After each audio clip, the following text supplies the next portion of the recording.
ဆိုလို့ပြတာ အဲ့ဆောက်အဲ့နေနေမင်းမင်းသားပြောနေ လောက်ချီလောက်ချီငါပြိတ္တကို ချစ်လို့ရှိလား ငါပြိတ္တကို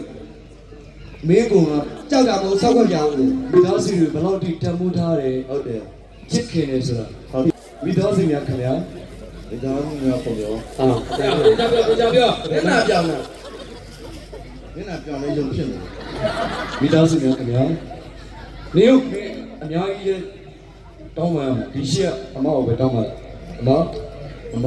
ကျွန်တော်တောင်းပန်ပါလေ ကျွန်တော်တောင်းပါပါလို့ အမဘုံမှာ အမပုံမှာ ကာယကံ ကာယကံ ဝစီကံ ဝစီကံ မနောကံ မနောကံ ကံသုံးပါးတို့ဖြင့် ကံသုံးပါးလို့ဖြစ် သောဘောတောတာ တပ္ပဒေါတာ ခသိန်းသော ကတိတော် အဖြစ်တို့ကို တိတုကို တော့ပါ ဘု စေ န်းကြီးပြီးလာပဲနဲ့ဒီကုန်ကြီး အားကိုအားကြီးလေ ပြီးလာပေးတာနဲ့တူနေ အမဘုံမှာ အမပုံမှာ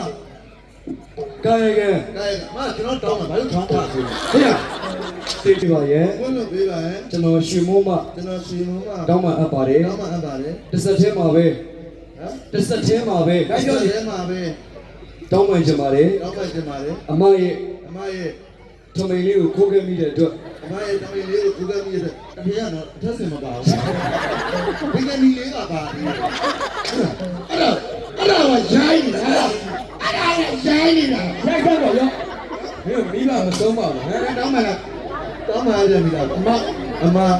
ပါတယ်တောင်းမှပါတယ် ယောမဆိုမရှိရင် ယောမဆိုမရှိရင် အမဟာ အမဟာ ကျွန်တော်မျက်နှာ ကျွန်တော် ဘာတော့ဘာစကားကြီးလို့ ဘာလို့ ဘာပြောတာလဲ တောင်းပန်ပါတယ် တောင်းမှပါတယ် မခိုင် မခိုင် မခိုင်ဟာ မခိုင်ကအဲ့